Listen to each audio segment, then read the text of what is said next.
अमंगलहारी द्रव्य सुदशरथि अजीर बिहारी। राम सिया राम जय जय राम। राम सिया राम जय जय राम। गरुड़ जी काकभूषण जी से कहते हैं, कारण कवन देहि पाई, तात सकल मोहि कहु बुझाई। राम चरित शरे सुंदर स्वामी, पायहु कहाँ कहूँ न बिगामी। आपने यह काक शरीर किस कारण से पाया? हे तात, सब समझाकर मुझे बताइए। हे स्वामी, हे आकाशगामी, यह सुंदर रामचरित आपने कहाँ से पाया, यह भी मुझे बताइए। नाथ सुना में अस सिर पाई, महाप्रलय नाश तब नाही। मुदा बचन नहीं ईश्वर कहीं, सो मोरे मन संशय। हे नाथ, मैंने शिव जी से ऐसा सुना है कि महाप्रलय में भी आपका नाश नहीं होता और शिव जी कभी मिथ्या वचन नहीं कहते हैं। अतः मेरे मन में यह संदेह भी है, क्योंकि हे नाथ, नाग मनुष्य देवता आदि चराचर जीव तथा यह संपूर्ण संसार काल का कलेवा है। असंख्य ब्रह्मांडों का नाश करने वाला काल सदा ही आवश्यक है। ऐसा वह अत्यंत भयंकर काल आप पर अपना प्रभाव नहीं दिखलाता, इसका क्या कारण है? हे कृपालु, मुझे बताइए कि यह ज्ञान का प्रभाव है या योग का बल है? हे प्रभु, आपके आश्रम में आते ही मेरा मोह और भ्रम नष्ट हो गया, इसका क्या कारण है? हे नाथ, यह सब मुझे प्रेम पूर्वक बताइए। गरुण गिरा सुनी हरे से उकागा, बोले उमा परम अनुरागा। धन्य धन्य तब मति उर्गारी, प्रश्न तुम्हारी मोहे अति प्यारी। हे उमा, गरुण जी की वाणी सुनकर काकभूषण जी प्रसन्न हुए और प्रेम से बोले कि हे सर्पों के शत्रु, आपकी बुद्धि धन्य है। आपके प्रश्न मुझे बहुत अच्छे लगे। आपके प्रेम युक्त ऐसे सुंदर प्रश्न सुनकर मुझे अपने अनेक जन्मों की याद आ गई। मैं अपनी सब कथा विस्तार पूर्वक कहता हूँ, आप सादर सहित मन लगाकर सुनिए। अनेक जप तप यज्ञ शम दम व्रत दान वैराग्य विवेक योग विज्ञान आदि सबके फल श्री राम जी के चरणों में प्रेम होता है। इसके बिना किसी को भी कल्याण प्राप्त नहीं हो सकता। मैंने इसी शरीर से श्री राम जी की भक्ति प्राप्त की है, इसीलिए इस पर मेरी ममता अधिक है। जिससे अपना स्वार्थ होता है उससे सभी प्रेम करते हैं। हे गरुण जी, वेदों में ऐसी नीति है और सज्जन भी यही कहते हैं कि अपना समझकर अत्यंत नीच व्यक्ति से भी प्रेम करना चाहिए। रेशम कीड़े से पैदा होता है और उसी से सुंदर रेशमी वस्त्र बनते हैं, इसीलिए उस पवित्र परम पवित्र कीड़े को भी लोग अपने प्राणों के समान पालते हैं। स्वार्थ साँच जीव कहुएहा, मन क्रम बचन राम पद नेहा। सोई पावन सोई सुभगे शरीरा, जो तनु पाई भजई रघुवीरा। जीव के लिए सच्चा स्वार्थ यही है कि मन वचन और कर्म से श्री राम जी के चरणों में उसका प्रेम हो। वही शरीर पवित्र और सुंदर है जिसे पाकर श्री राम जी का भजन किया जाए। जो व्यक्ति श्री राम जी के विमुख है, यदि उसे ब्रह्मा जी के समान शरीर भी मिल जाए तो भी कवि और विद्वान उसकी प्रशंसा नहीं करते। इसीलिए शरीर से मेरे हृदय में राम भक्ति उत्पन्न हुई। इसीलिए हे स्वामी, यह मुझे अत्यंत प्रिय है।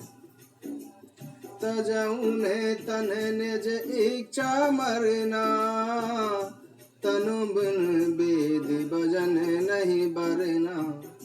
प्रथम मोह मोही बहुत बिगोवा, राम विमुख सुख कबहु न सोवा। मेरा मरण अपनी इच्छा पर है, परंतु फिर भी मैं यह शरीर नहीं छोड़ता, क्योंकि वेदों ने बताया है कि शरीर के बिना भजन नहीं हो सकता। पहले मोह ने मेरी बड़ी दुर्दशा की, श्री राम जी के विमुख होकर मैं कभी सुख से नहीं सो सका। नाना जन्म करम पुनि नाना, किए जोग तप तप मकदाना, कावन जोनि जन में हूँ जय नाही, मैं खगेश भ्रमि भ्रमे जग माही। अनेक जन्मों में मैंने नाना प्रकार के योग, जप तप यज्ञ और दान आदि कर्म किए। हे गरुण जी, संसार में ऐसी कौन योनि है जिसमें मैंने बार बार जन्म नहीं लिया हो। हे गोसाई, मैंने सब कर्म करके देख लिए, पर इस जन्म की भांति मैं कभी सुखी नहीं हुआ। हे नाथ, मुझे अनेक जन्मों की याद है, क्योंकि शिव जी की कृपा से मेरी बुद्धि को मोह नहीं घेर सका। हे पक्षीराज, सुनिए, अब मैं अपने प्रथम जन्म के चरित्र कहता हूँ, जिन्हें सुनकर प्रभु के चरणों में प्रीति उत्पन्न होती है तथा जिससे सब क्लेश मिट जाते हैं। हे प्रभु, पूर्व कल्प में पापों का मूल कलयुग था, जिसमें पुरुष और स्त्री सभी अधर्म परायण और वेद विरोधी थे। उसी कलयुग में मुझे अयोध्यापुरी में शूद्र का शरीर प्राप्त हुआ। मैं मन वचन और कर्म से शिव जी का सेवक और दूसरे देवताओं की निंदा करने वाला अभिमानी था। मैं धन का अभिमानी, बहुत ही बकवादी और उग्र बुद्धि वाला था। मेरे हृदय में बड़ा भारी दंभ था। यद्यपि मैं श्री रघुनाथ जी की राजधानी में रहता था, तथापि मैं उस समय उसकी महिमा नहीं जान सका। अब मैंने अवध का प्रभाव जाना।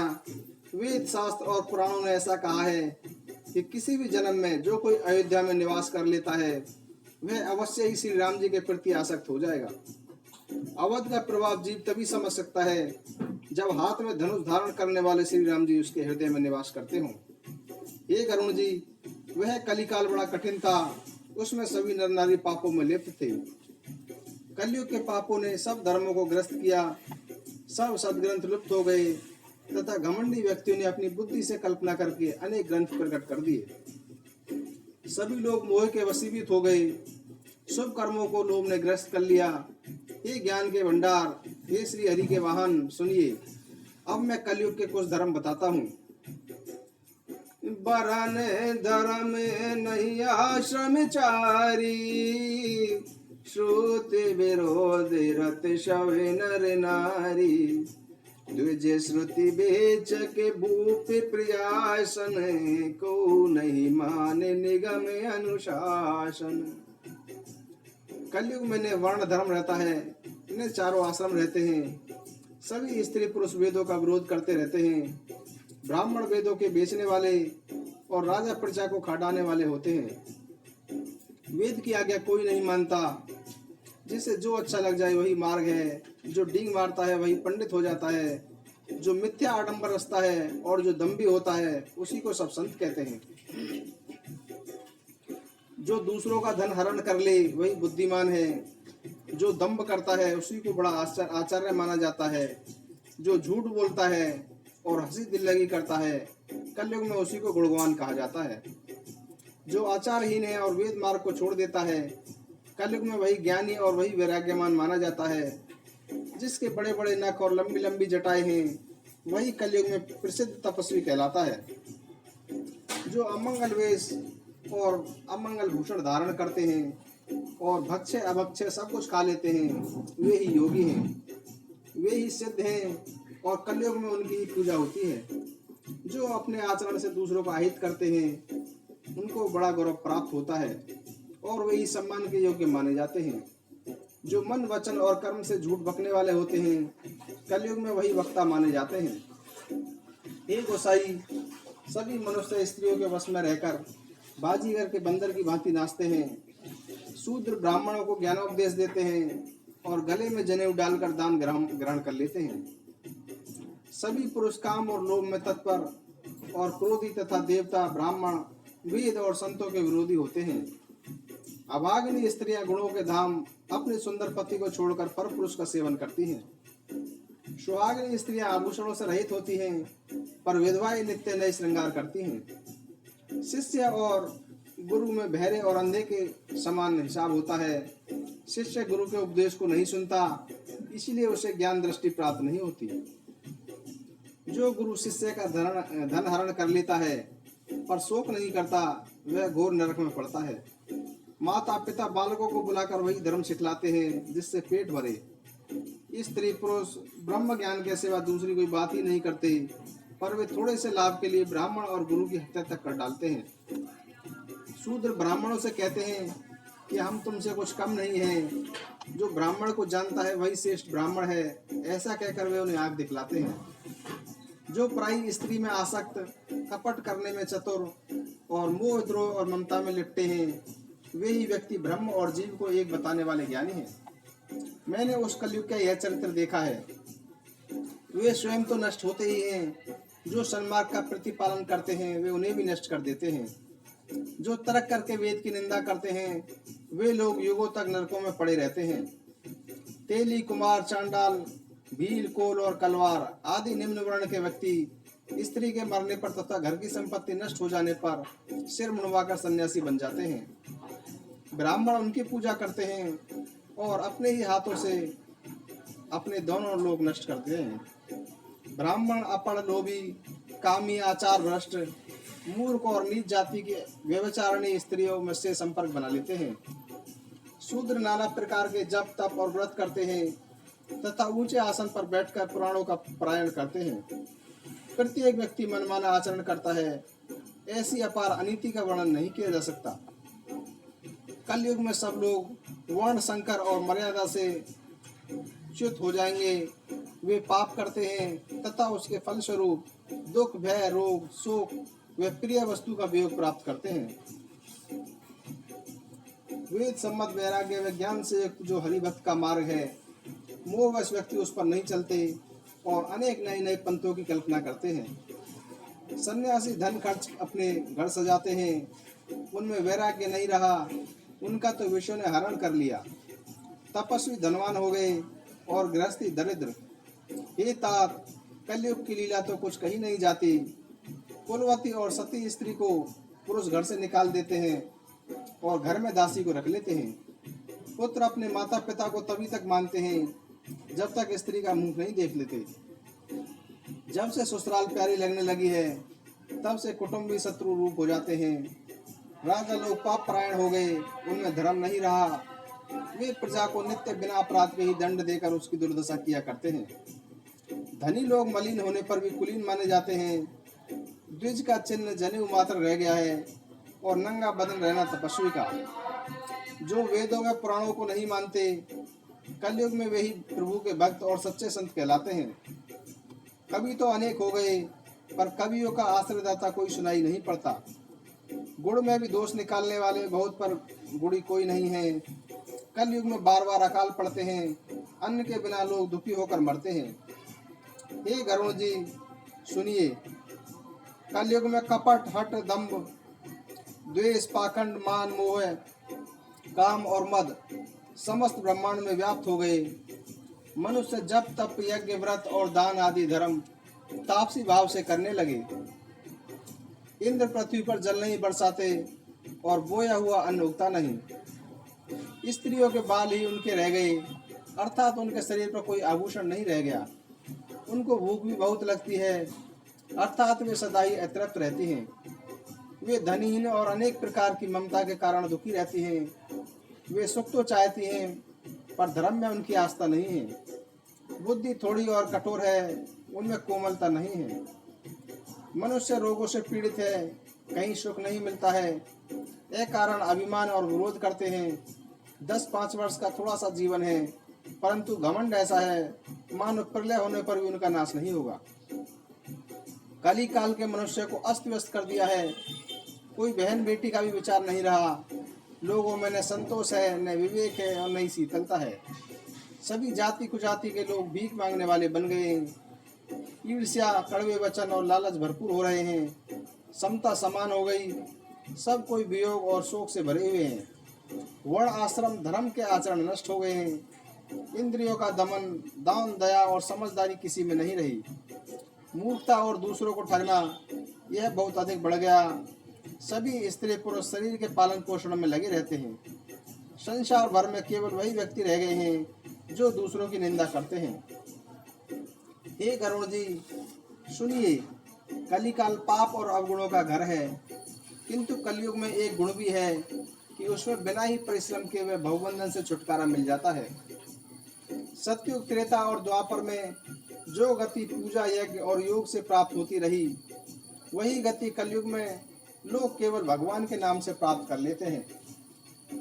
सतयुग में सब योगी और विज्ञानी होते थे, प्रभु का ध्यान करके सब भवसागर से तर जाते हैं।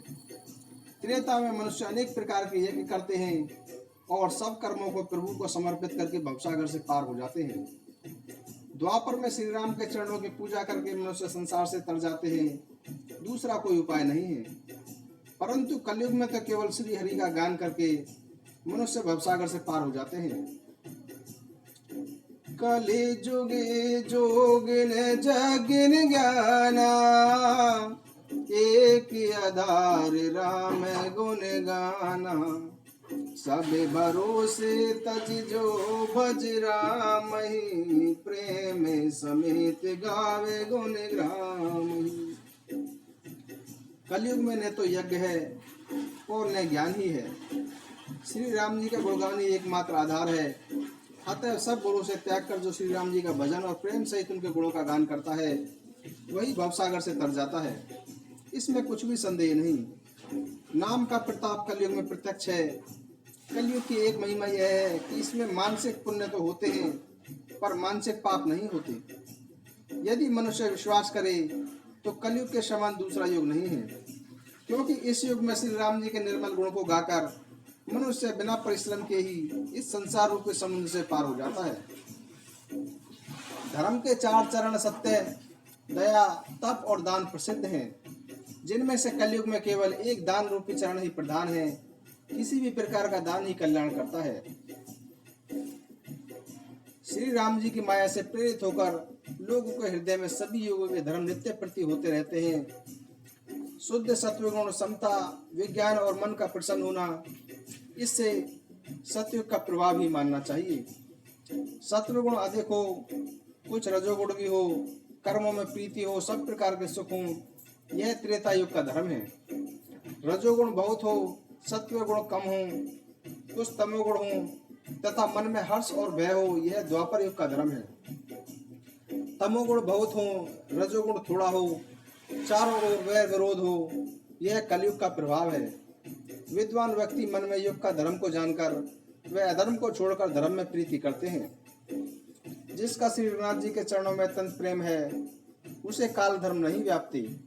ये पक्षीराज, नट बाजीगर का किया हुआ कपट चरित्र देखने वालों के लिए बड़ा दुर्गम होता है, पर नट के जंबूरे को उसकी माया नहीं व्यापती।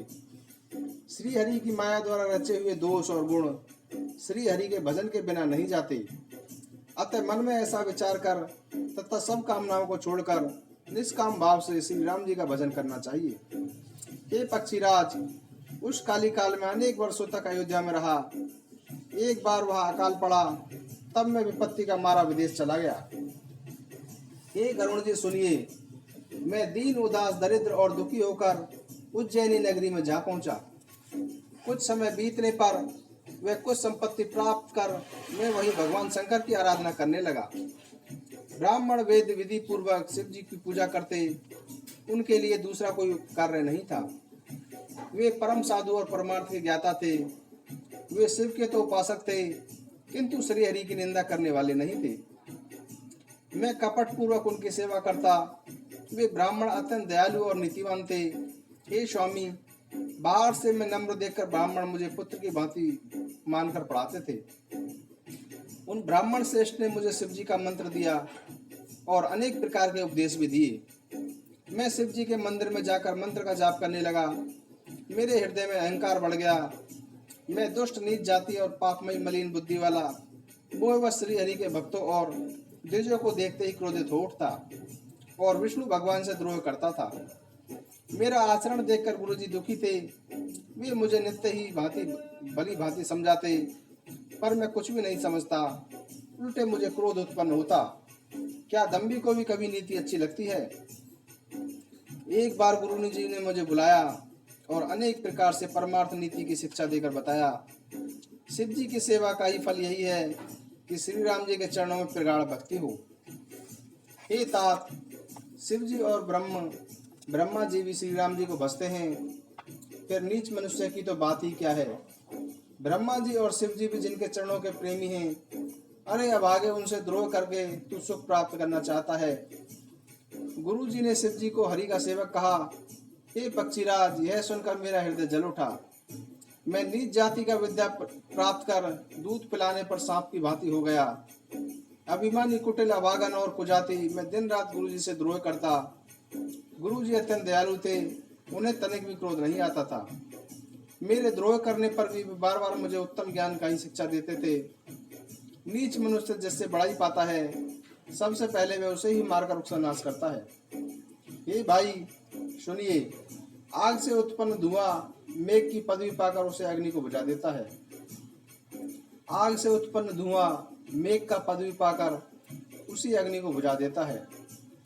धूल रास्ते में निरादर पूर्वक पड़ी रहती है, सदा राह चलने वालों की लातों की मार सहती है, पर जब पवन उसे उड़ाता है तो सबसे पहले उस पवन को ही वह भर देती है और फिर राजाओं के नेत्रों में मुक्तों पर जा पड़ती है। हे गरुण जी सुनिए, यह बात समझकर बुद्धिमान नीच व्यक्तियों का संग नहीं करते। कवि और पंडित ऐसा कहते हैं कि दुष्ट से न कलह अच्छा है और न प्रेम। हे गोसाई, उसमें कोई रुचि नहीं रखनी चाहिए। दुष्ट को कुत्ते की भांति दूर से ही त्याग देना चाहिए। मैं दुष्टता, मेरे हृदय में कपट और कुटिलता भरी थी, इसीलिए गुरुजी द्वारा हित की बात कहने पर भी मुझे अच्छी नहीं लगती। एक दिन मैं शिव जी के मंदिर में शिव नाम का जप कर रहा था। उसी समय गुरुजी वहां आए, पर अभिमान के कारण मैंने उठकर उनको प्रणाम नहीं किया। गुरुजी दयालु थे, उन्होंने मुझे कुछ नहीं कहा। उनके हृदय में लेस मात्र भी क्रोध नहीं हुआ, पर गुरु का अपमान बहुत बड़ा पाप है।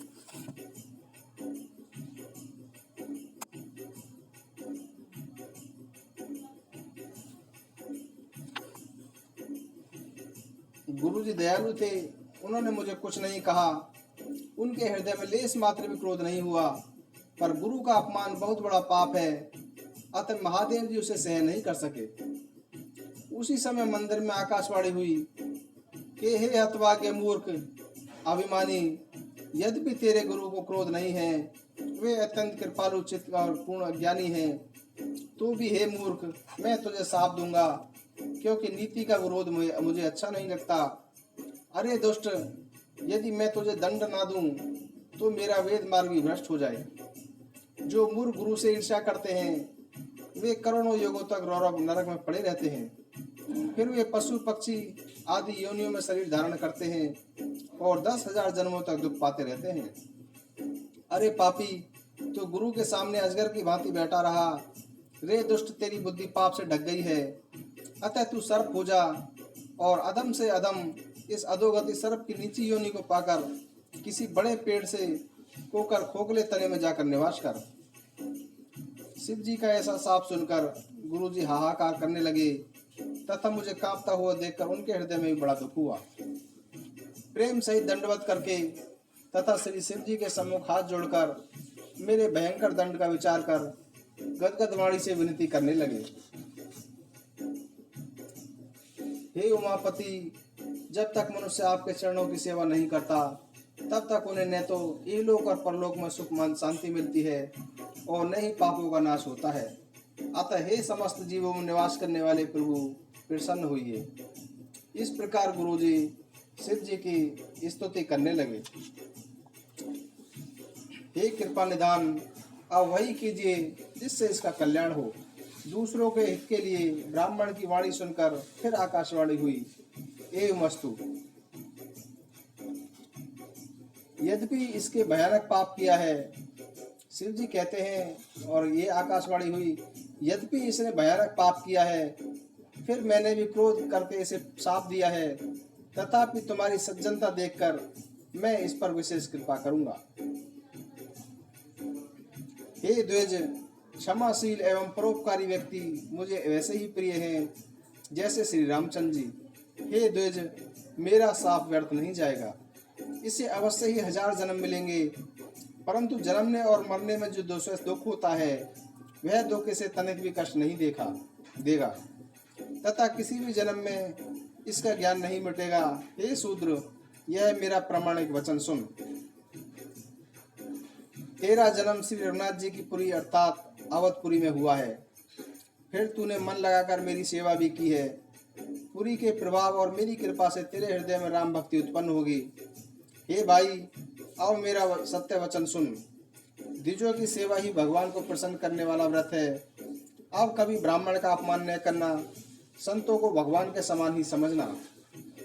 इंद्र के वज्र, मेरे विशाल त्रिशूल, काल के दंड और श्री हरि के विकराल चक्र के द्वारा मारे जाने पर भी जो नहीं मरता, वह भी विद्रोह रूपी अग्नि से भस्म हो जाता है।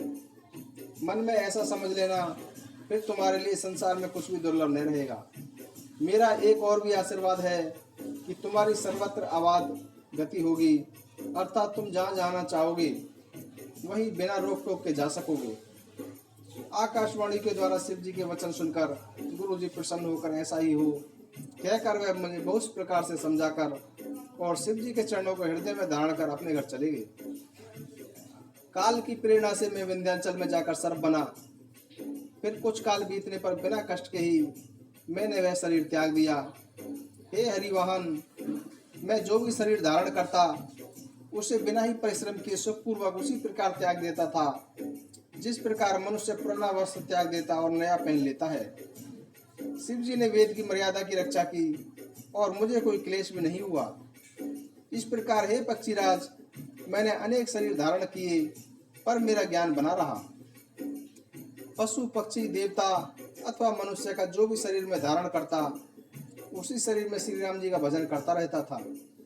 परंतु एक दुख मुझे बना रहा, गुरु जी का कोमल सुशील स्वभाव मुझे कभी नहीं भूलता, अर्थात मैंने ऐसे कोमल स्वभाव वाले गुरु का अपमान किया, यह दुख मुझे सदा बना रहता।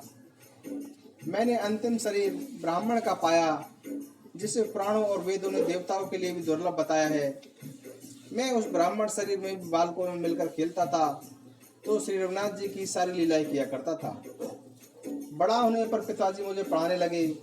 मैं समझता, सुनता और विचार करता, परंतु पढ़ना मुझे अच्छा नहीं लगता था। मेरे मन में वो सारी वासनाएं भाग गईं, केवल श्री राम जी के चरणों में ही लौ लग गई। हे गरुण जी, कहिए ऐसा कौन अभागा होगा जो कामधेनु को छोड़कर गधी की सेवा करेगा। प्रेम में मगन रहने के कारण मुझे कुछ भी अच्छा नहीं लगता था। पिताजी मुझे पढ़ा पढ़ा कर हार गए। जब माता पिता मर गए, तब मैं भक्तों की रक्षा करने वाले श्री राम जी का भजन करने के लिए वन में चला गया। वन में जहाँ जहाँ मनुष्यों के आश्रम पाता, वहीं वहीं जाकर उन्हें सिर झुकाकर प्रणाम करता। हे गरुण जी, मैं उनसे श्री राम जी के गुणों की कथाएं पूछता, वे कहते और मैं प्रसन्न होकर सुनता। इस प्रकार मैं सदा सर्वदा श्री हरि के गुणांत का सुनता रहता। शिव जी की कृपा से मेरी सर्वत्र आबादी गति थी। मैं जहाँ जाता वहीं जा सकता था।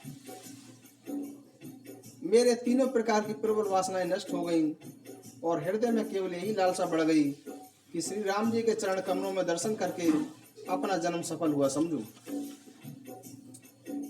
मैं जिनसे भी पूछता, वे मुनि यही कहते कि ईश्वर सर्वभूत में है। यह निर्गुण मत मुझे अच्छा नहीं लगता था। मेरे हृदय में सगुण ब्रह्म के प्रति प्रेम प्रीति बढ़ रही थी। गुरु जी के वचन का स्मरण करके मेरा मन श्री राम जी के चरणों में लग गया। मैं प्रति क्षण नया प्रेम प्राप्त करता हुआ श्री रघुनाथ जी का यश गाता घूमता रहा। सुमेरु पर्वत के शिखर पर वट वृक्ष की छाया में लोमश मुनि बैठे थे। उन्हें देखकर मैंने उनके चरणों में सिर लगाया और अत्यंत दीन वचन कहे। हे पक्षीराज, मेरे अत्यंत नम्र और कोमल वचन सुनकर कृपालु मुनि मुझे आदर पूर्वक पूछने लगे, हे ब्राह्मण, आप यहाँ किस कार्य से आए हैं। तब मैंने कहा कि हे कृपानिधि, आप सर्वज्ञ और सुजान हैं। हे भगवान, मुझे सगुण ब्रह्म की आराधना करना समझाइए। हे पक्षीराज, तब मुनीश्वर ने श्री रघुनाथ जी के गुणों की कुछ कथाएं आदर पूर्वक सुनाई। फिर वे ब्रह्म ज्ञान परायण ज्ञानी मुनि मुझसे परम अधिकारी जानकर ब्रह्म का उपदेश करने लगे कि वह अजन्मा है, अद्वैत है, निर्गुण है और हृदय का स्वामी है। उसे कोई भी बुद्धि के द्वारा माप नहीं सकता। वह इच्छा रहित, नाम रहित, रूप रहित, अनुभव से जानने योग्य, अखंड एवं उपमा रहित है। वह मन और इंद्रिय से परे, विनाश रहित, निर्विकार, सीमा रहित और सुख की राशि है। ऐसा वेद गाते हैं कि वही तू भी है। जल और जल की लहर की भांति उसमें और तुम में कोई भेद नहीं है।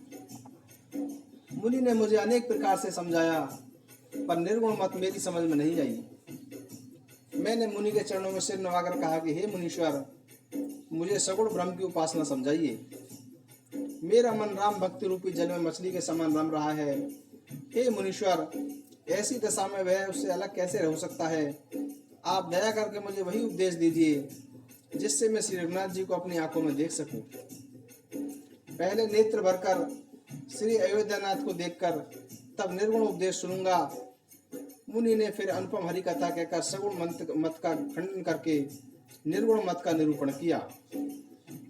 तब मैं निर्गुण मत को हटाकर अत्यंत हठपूर्वक सगुण का निरूपण करने लगा। मैंने उत्तर प्रत्युत्तर भी किया, जिससे मुनि के शरीर में क्रोध के चिन्ह उत्पन्न हो गए। हे प्रभु सुनिए, अपमान करके पर ज्ञानी व्यक्ति के भी हृदय में क्रोध उत्पन्न हो जाता है। अपमान करने पर ज्ञानी व्यक्ति के भी हृदय में क्रोध उत्पन्न हो जाता है। यदि कोई चंदन की लकड़ी को बहुत अधिक रगड़े तो उससे भी अग्नि प्रकट हो जाती है। मुनि बार बार क्रोध सहित ज्ञान का निरूपण करने लगे। तब मैं बैठा बैठा अपने मन में अनेक प्रकार के अनुमान लगाने लगा। बिना द्वैत बुद्धि के क्रोध कैसा और बिना अज्ञान के द्वैत बुद्धि कैसे हो सकती है? माया के वश रहने वाला परिच्छिन्न जड़ जीव क्या ईश्वर के समान हो सकता है?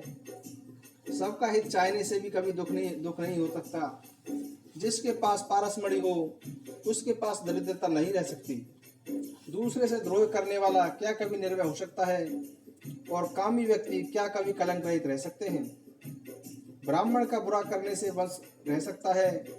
क्या आत्मज्ञान होने पर आसक्ति पूर्वक कर्म हो सकते हैं? क्या दुष्टों के संग से किसी को सुबुद्धि मिल सकती है? और क्या परस्त्रीगामी उत्तम गति पा सकता है? परमात्मा को जानने वाले क्या कभी जन्म मरण के चक्कर में पड़ सकते हैं? भगवान की निंदा करने वाले क्या कभी सुखी हो सकते हैं? बिना नीति जाने वाले क्या राज्य चल सकता है? श्री हरि के चरित्र वर्णन करने पर क्या पाप रह सकते हैं? बिना पुण्य के यश प्राप्त नहीं हो सकता। बिना पाप के अपयश नहीं मिल सकता। जिसकी महिमा वेद, संत और पुराण भी गाते हैं, उस हरि भक्ति के समान कोई दूसरा लाभ नहीं होता। हे भाई, संसार में इसके समान कोई दूसरी हानि नहीं है कि मनुष्य शरीर पाकर भी श्री राम जी का भजन नहीं किया जाए। चुगलखोरी के समान कोई दूसरा पाप नहीं है। और हे गरुण जी, दया के समान कोई दूसरा धर्म नहीं है। इस प्रकार मैं अगणित युक्तियां मन में सोचता रहता था तथा मुनि का उपदेश नहीं सुनता था। जब मैंने बार बार सगुण का पक्ष लिया तब मुनि क्रोध में बोले, अरे मूढ़, मैं तुझे सर्वोत्तम शिक्षा देता हूँ, फिर भी तू उसे नहीं मानता और अनेक प्रकार से प्रश्न उत्तर करता है। मेरे वचन पर विश्वास नहीं करता, कोए की भांति सभी से डरता है। अरे मूर्ख, तू अत्यंत हठी है और तू तुरंत कोआ हो जा। मैंने आदर पूर्वक मुनि के सांप को सिर पर धारण कर लिया। उससे मुझे न तो कुछ डर लगा और न ही दीनता ही आई।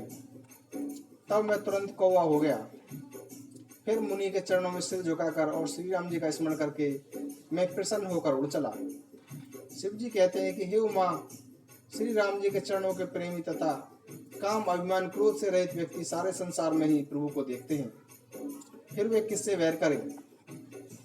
काकभूषणी जी बोले कि हे गरुण जी सुनिए, इसमें ऋषि का कोई दोष नहीं था।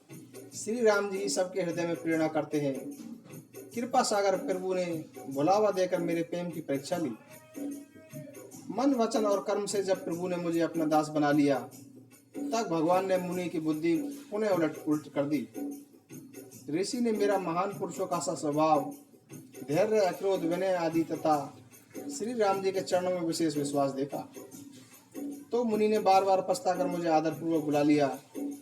उन्होंने अनेक प्रकार से मुझे समझाया। तब हर्षित होकर मुझे राम मंत्र दिया। मुनि ने मुझे बालक रूप श्री राम जी के ध्यान की विधि समझाई। सुंदर और सुख देने वाला यह ध्यान मुझे बहुत अच्छा लगा, जो मैं आपको पहले भी बता चुका हूँ। मुनि ने कुछ समय तक मुझको अपने पास रखा। फिर उन्होंने रामचरितमानस सुनाया। आदर पूर्वक मुझे यह कथा सुनकर मुनि मुझसे बोले, हे तात, यह सुंदर और गुप्त रामचरितमानस मैंने शिव जी की कृपा से प्राप्त किया था। तुम्हें श्री राम जी का भक्त जानकर मैं तुम्हें यह विस्तार पूर्वक सुनाया है। हे तात, जिनके हृदय में श्री राम जी की भक्ति नहीं है, उनके सामने इसे कभी नहीं कहना चाहिए। मुनि ने मुझे अनेक प्रकार से समझाया। तब मैंने प्रेम के साथ मुनि के चरणों में सिर नवाया।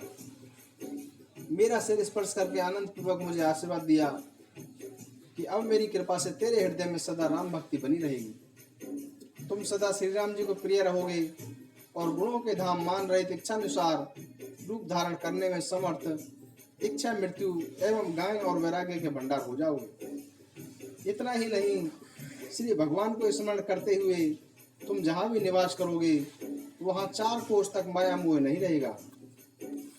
काल कर्म गुण दोष और स्वभाव से उत्पन्न दुख कभी नहीं सताएगा। अनेक प्रकार के श्री राम जी के रहस्य जो इतिहास और पुराणों में गुप्त और प्रकट हैं, तुम उन सबको बिना ही परिश्रम के जान जाओगे। श्री राम जी के चरणों में तुम्हारा नित्य नया प्रेम रहेगा। अपने मन में तुम जो भी इच्छा करोगे, श्री हरि की कृपा से उसकी पूर्ति भी दुर्लभ नहीं होगी। हे गरुण जी, सुनिए। मुनि का आशीर्वाद सुनकर आकाश में गंभीर ब्रह्मवाणी हुई कि हे ज्ञानी मुनि, तुम्हारा वचन सत्य हो। यह कर्म मन और वचन से मेरा भक्त है। आकाशवाणी सुनकर मुझे अपार हर्ष हुआ। मैं प्रेम मग्न हो गया और मेरी सारी शंकाएं दूर हो गई। इसके बाद मुनि की विनती करके आज्ञा पाकर तथा उनके चरण कमलों में बार बार सिर नवाकर मैं प्रसन्नता पूर्वक इस आश्रम में आया। श्री राम जी की कृपा से मैंने दुर्लभ वर पा लिया। हे पक्षीराज, मुझे यहाँ रहते हुए 27 कल्प बीत गए। अब मैं यहाँ सदा श्री रघुनाथ जी का गुणगान किया करता हूँ और सभी चतुर पक्षी उसे आदर पूर्वक सुनते हैं। अयोध्यापुरी में जब जब श्री रघुवीर भक्तों के लाभ के लिए मनुष्य शरीर धारण करते हैं, तब तब मैं जाकर श्री राम जी की नगरी में रहता हूँ और प्रभु की शिशु लीला देखकर सुख प्राप्त करता हूँ तथा श्री राम जी के शिशु रूप को हृदय में रखकर मैं पुनः अपने आश्रम में आ जाता हूँ। जिस कारण मुझे कोई का शरीर मिला, वह सारी कथा मैंने आपको सुना दी। हे तात, मैंने आपके सब प्रश्नों को उत्तर दे दिए हैं। राम भक्ति की महिमा बड़ी भारी है। मंगले भवन अमंगल हारे, द्रव सुदशरथ अजरे बिहारी। सुनु खगे से हरि भगति बिहाए, जे सुख चाहिए उपाय। तिसठ माँ सिंधु बिनु तरनी, पैरी पार चाहे जड़ करनी। ये पक्षीराज सुनिए। जो व्यक्ति श्री हरि भक्ति को छोड़कर दूसरों उपायों से सुख पाना चाहते हैं, वे मूर्ख एवं अभागे बिना जहाज के तैरकर ही महासमुद्र को पार पाना चाहते हैं। शिव जी कहते हैं कि हे भवानी, काकभूषण जी के वचन सुनकर गरुण जी प्रसन्न हुए और बोले कि हे प्रभु, आपके प्रसाद से मेरे हृदय का संदेह, शोक, मोह और भ्रम सब नष्ट हो गए। मैंने आपकी कृपा से श्री राम जी के गुणों की सुना और शांति प्राप्त की। हे प्रभु, अब मैं आपसे एक बार पूछता हूँ, मुझे समझाकर कहिए। कहीं संत मुनि वेद पुराना, नहीं कुछ दुर्लभ ज्ञान समाना। सोई मुनि तुम सन कहूँ गोसाई, नहीं आदर भगति की नाई। मंगले भवन मंगल हारे, द्रव सुदशरथ अजरे बिहारी। राम सिया राम जय जय राम। राम सिया राम जय जय राम। हरि अनंत हरि कथानंता, कहे सुनई बहु विदेश विषंता। राम सिया राम जय जय राम। राम सिया राम जय जय राम।